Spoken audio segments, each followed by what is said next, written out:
Assalamualaikum warahmatullahi wabarakatuh. Hai semuanya, perkenalkan, nama saya Ayu Purnamasari. Saya dari kelas 5B Ekonomi Syariah, Fakultas Ekonomi dan Bisnis Islam, Institut Agama Islam Negeri Bengkulu, tahun ajaran 2020-2021. Jadi video ini dibuat sebagai tugas ujian akhir semester mata kuliah Sistem Informasi Manajemen dengan dosen pengampu Ibu Devi Arisandi MBA. Dan di sini saya akan menyampaikan 3 subjudul materi dari mata kuliah Sistem Informasi Manajemen, yaitu Sistem Enterprise, SCM, dan CRM. Yang pertama, saya akan menyampaikan tentang Sistem Enterprise. Sistem Enterprise atau dapat disebut juga sebagai Enterprise Resource Planning adalah sistem informasi yang diperuntukkan bagi perusahaan manufaktur maupun jasa yang berperan mengintegrasikan proses bisnis yang berhubungan dengan aspek operasi, produksi, maupun distribusi pada perusahaan yang bersangkutan. Atau dengan kata lain, ERP digunakan untuk mengelola seluruh aktivitas perusahaan termasuk keuangan, produksi, HRD, marketing, supply chains, logistik, dan masih banyak lagi. Secara umum, Enterprise Resource Planning merupakan konsep untuk merencanakan dan mengelola sumber daya perusahaan, yaitu berupa paket aplikasi, program terintegrasi, dan multimodul yang dirancang untuk melayani dan mendukung berbagai fungsi dalam perusahaan, sehingga pekerjaan menjadi lebih efisien dan dapat memberikan pelayanan lebih bagi konsumen, yang akhirnya dapat menghasilkan nilai tambah dan memberikan keuntungan maksimal bagi semua pihak yang berkepentingan atau stakeholder atas perusahaan. Proses bisnis dapat didukung menggunakan sistem ERP. Berikut ini merupakan beberapa modul utama dalam proses bisnis yang dapat dikelola oleh sistem ERP. Yang pertama, Sales Order Processing. Sistem ERP memiliki modul penjualan yang dapat mengimplementasikan fungsi penempatan, pemesanan, penjadwalan pesanan, pengiriman, dan faktur. Yang kedua, Purchasing. Sistem ERP memiliki modul pembelian yang dapat mempercepat proses pembelian bahan baku dan peralatan lain yang dibutuhkan. Yang ketiga, Production Planning. Modul produksi yang berguna untuk membantu merencanakan dan mengoptimalkan kapasitas produksi, suku cadang, komponen, dan sumber daya material. Yang keempat, Financial Accounting. Modul akuntansi keuangan pada sistem ERP adalah inti dari semua sistem yang terkandung dalam perangkat lunak ERP. Yang terakhir, Human Resource. Modul sumber daya manusia dalam sistem ERP dapat membantu mengelola sumber daya manusia dan modal manusia. Modul SDM ini secara berkala memeriksa database karyawan yang lengkap termasuk konfirmasi kontak, detail gaji, kehadiran, evaluasi kerja, dan promosi. Materi yang kedua adalah SCM. Supply Chain Management atau manajemen rantai pasok merupakan bagian yang sangat penting pada sebuah perusahaan. SCM yang baik mengindikasikan daya saing perusahaan yang tinggi dan berkualitas. Supply Chain Management sendiri didefinisikan sebagai kegiatan yang meliputi koordinasi, penjadwalan, dan pengendalian terhadap pengadaan, produksi, penyediaan, ataupun pengiriman produk atau jasa kepada konsumen. Manajemen rantai pasok merupakan hal yang sangat kompleks, terlebih apabila diaplikasikan pada perusahaan besar. Akan tetapi, jika sistem ini diberlakukan dengan baik, maka perusahaan bisa beroperasi dengan lebih efektif dan efisien. Dalam sebuah perusahaan, manajemen rantai pasok memiliki fungsi dan peranan yang sangat penting yang berhubungan dengan pengoperasian sebuah perusahaan.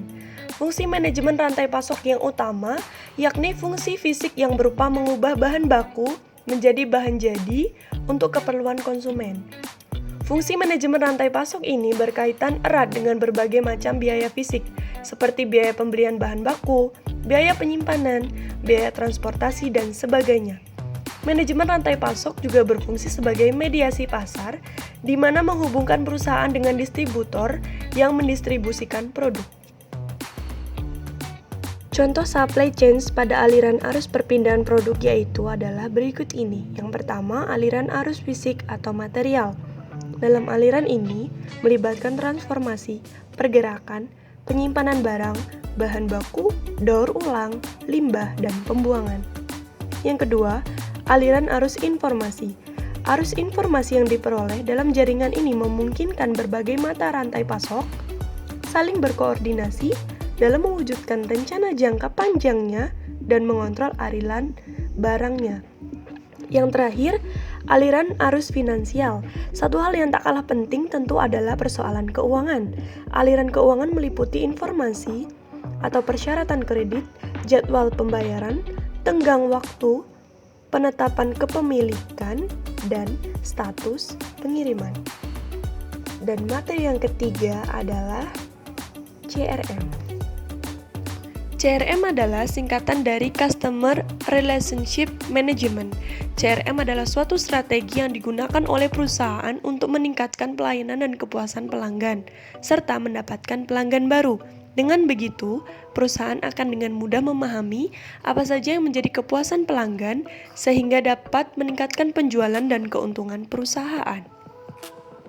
Secara umum, CRM bertujuan untuk menyediakan umpan balik yang lebih efektif dan integrasi yang lebih baik.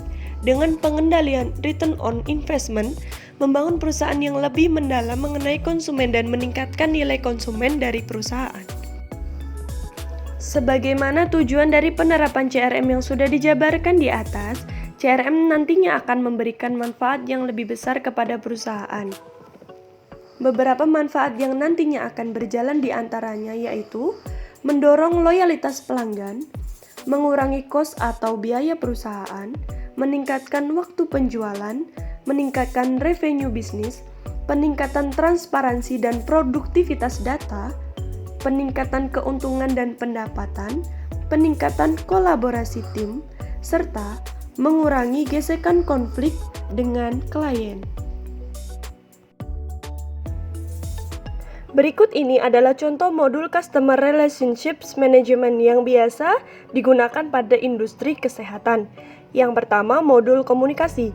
Modul ini digunakan untuk melakukan penjadwalan, menginisiasi, dan melacak interaksi dengan pasien. 2. Manajemen tugas. Modul ini dapat digunakan oleh staf untuk menambahkan tugas, mendelegasikan tugas tersebut, melihat dan melakukan update, serta melacak progres, deadline, prioritas, dan status penyelesaian. Yang ketiga, modul pelaporan. Dengan modul ini, rumah sakit dapat memperoleh laporan yang bisa di-customize sesuai kebutuhan, misalnya berapa jumlah pasien yang ditangani per bulan. Yang terakhir, manajemen pasien. Modul ini membantu staf untuk menambahkan atau melakukan update terhadap catatan pasien, melakukan segmentasi pasien untuk membuat grup target berdasarkan kondisi pasien, dan berkomunikasi secara efektif dengan pasien. Kemudian yang terakhir, saya juga akan menjelaskan tentang keterkaitan antara ERP, CSM, dan CSR. Sistem ERP adalah sistem back office, sedangkan sistem CRM merupakan sistem front office. Sistem ERP bertujuan membentuk sistem informasi, CRM bertujuan membentuk data pelanggan. Dua sistem tersebut bekerja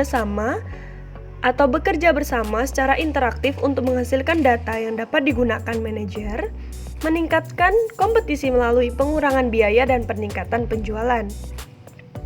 Tujuan teknologi CRM adalah menghubungkan fungsi front office dan back office dengan pelanggan-pelanggan perusahaan. Sistem ERP dan CRM memberikan value terhadap supply chain management atau SCM. Oleh karena itu, antara ERP, CRM, dan SCM selalu berkaitan dan bekerja bersama dalam perusahaan. Sekian penyampaian dari saya. Terima kasih. Semoga bermanfaat untuk kita semuanya. Jangan lupa klik subscribe dan nyalakan loncengnya. Kemudian like, share, dan komen sebanyak-banyaknya. Terima kasih. Wassalamualaikum warahmatullahi wabarakatuh.